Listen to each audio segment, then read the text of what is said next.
What's up, guys? Thanks for tuning back in. Today I'm here with my 1994 Acura Integra GSR, and I am doing lots of work on it. As you guys know, if you've been following me, this has been a really long project of mine. It is in pieces. I'm doing quite a bit of work to it. Even doing a headlight harness tuck, as you can see right there. Not done with that quite yet, but yeah, the engine is also torn apart quite a bit. As you can see, intake manifold is out. I have a ton of parts, a huge stack of parts. I got parts up here. I got parts everywhere waiting to go into this car. Anyways, today I'm going to be starting the timing belt and water pump change. So I have some parts right here. I am going with, of course, an OEM Honda timing belt. No other timing belt is better than Honda OEM, so of course I had to get that. They do not make the 1994-1995 Integra water pump anymore. This is an NPW. This is actually made in Japan, so this is, you know, I'm sure going to be good quality. There it is right there. This wasn't too expensive either, so I went ahead and went with this. I also have a brand new OEM tensioner I will be installing, as well as a OEM spring, and then just a few miscellaneous parts that I will be installing at that time as well. After I have the timing belt and water pump changed on this car, which shouldn't be too bad, after I have that, while I have the valve cover off and, you know, all those parts open and exposed and the work has been done, I have some goodies that are going to be going on the car. Tota Racing, yes, I have some Tota Racing cam gears. I have some SuperTech valve train, which is dual valve springs and titanium retainers, along with some lost motion assemblies. And then this box right here, it's just in a box, but I have some Skunk 2 Stage 1 tuner cams.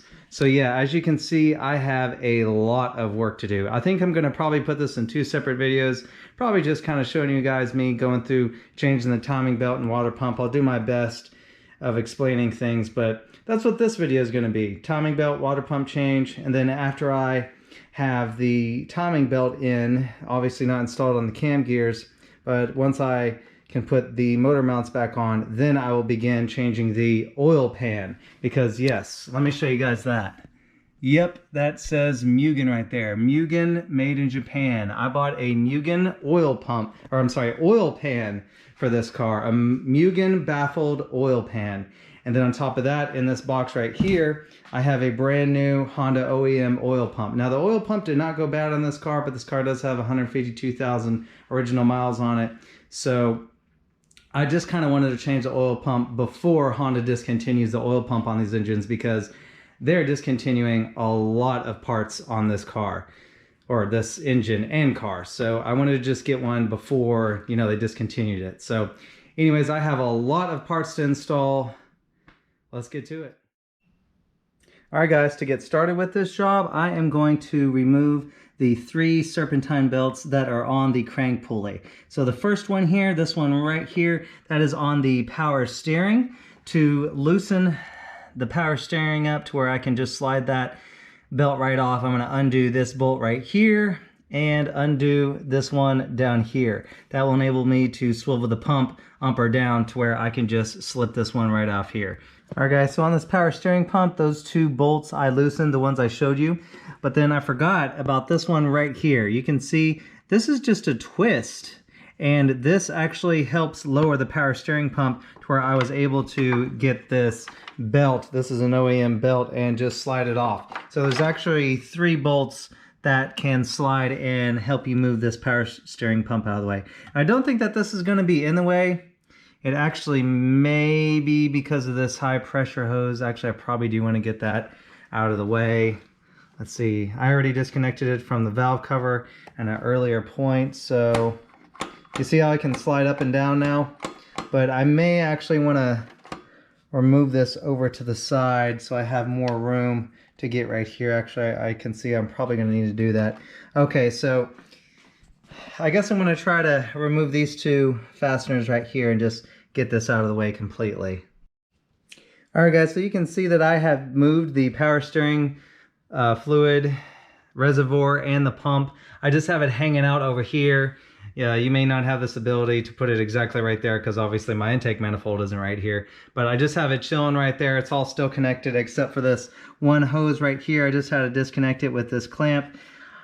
This probably wouldn't be possible for everybody because I actually do have my power steering fluid completely drained right now. I've done a flush and then it actually started leaking again. I had a hose leaking down below there, a power steering hose, and I have replaced that hose, but I never refilled it with power steering fluid. So that may not be an option with everybody, but it's an option for me, so that's what I'm gonna go ahead and do. So this frees up a whole bunch of room right here.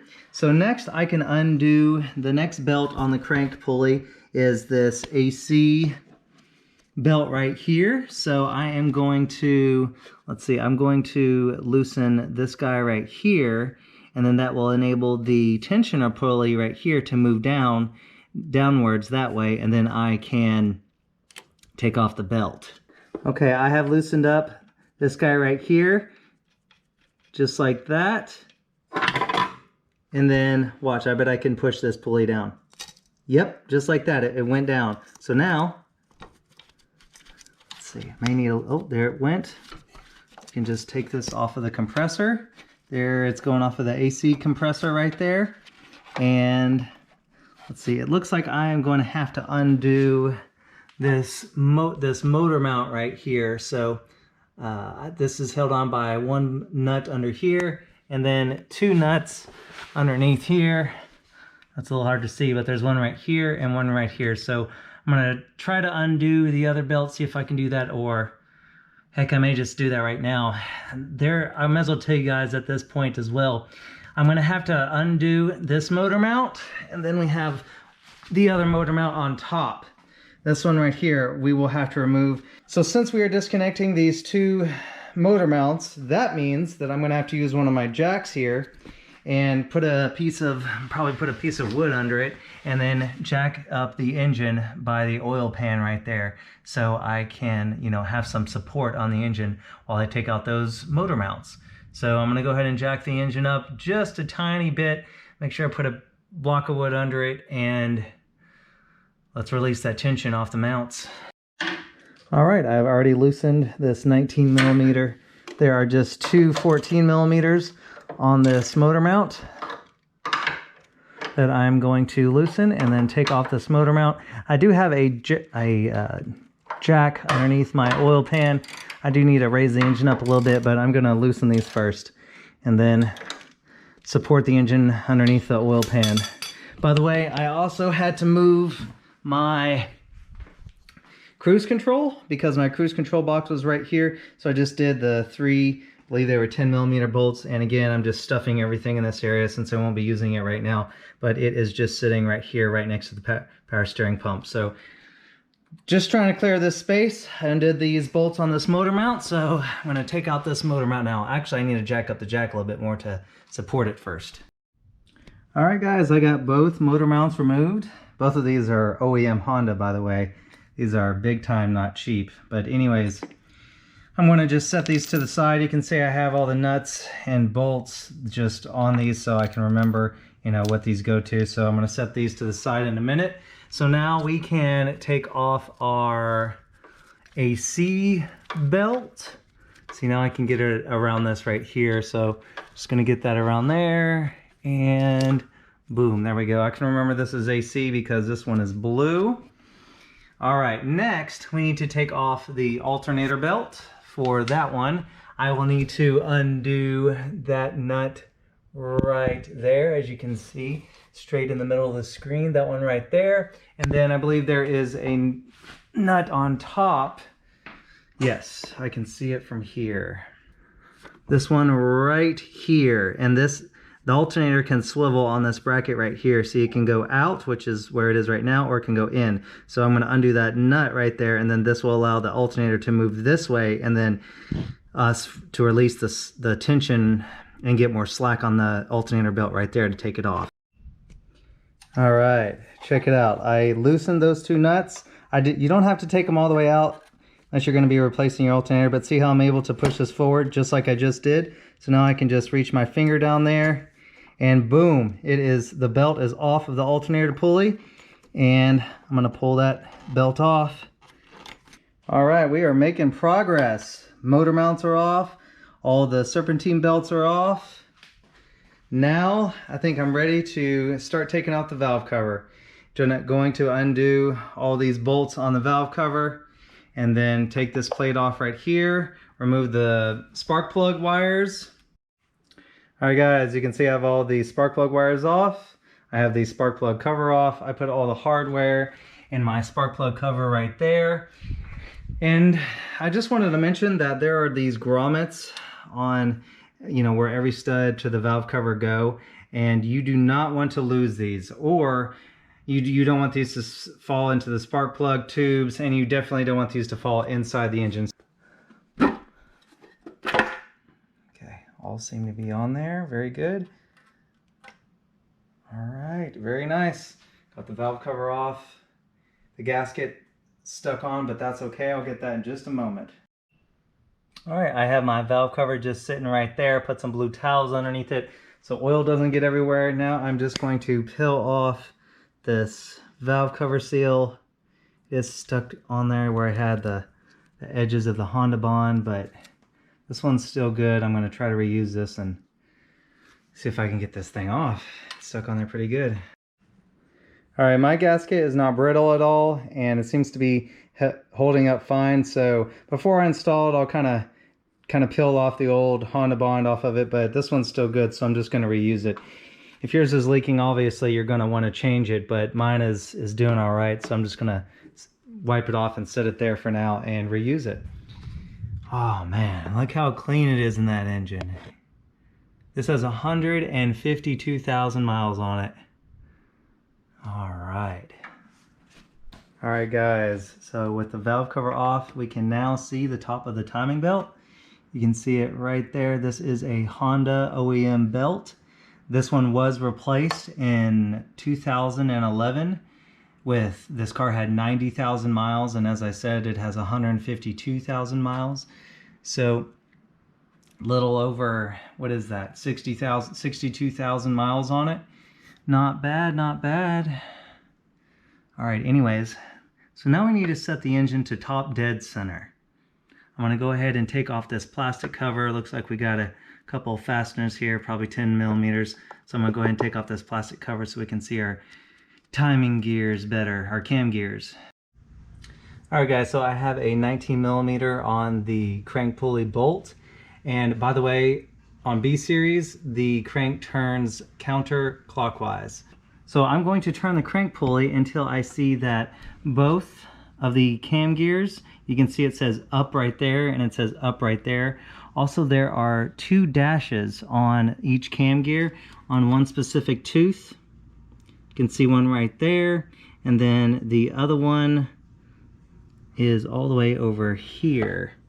So I'm going to have to turn this crankshaft until those two dashes meet each other and are also at the level of the head. So like this is the level of the head, so they'll be face to face each other right here. So I'm going to go ahead and rotate the crank.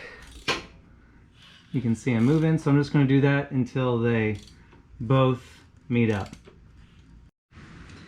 All right guys, so now I know my engine is at top dead center. There's a couple ways to show you. You can also see on the crank pulley, so I'll explain that in just a moment. But for right now, there are two dashes that are meeting face to face right here. Then also you can see this one says up and this one says up. They're slightly pointed over to the left, and so these are in time.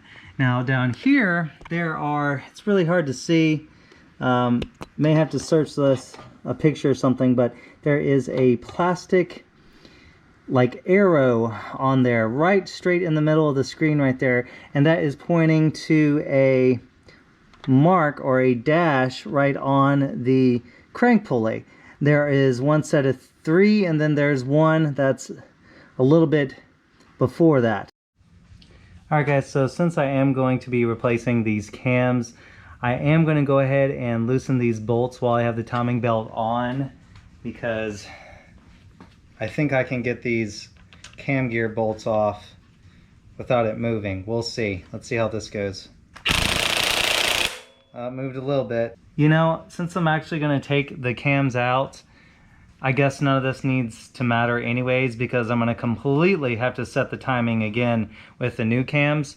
So I guess I'll just send it.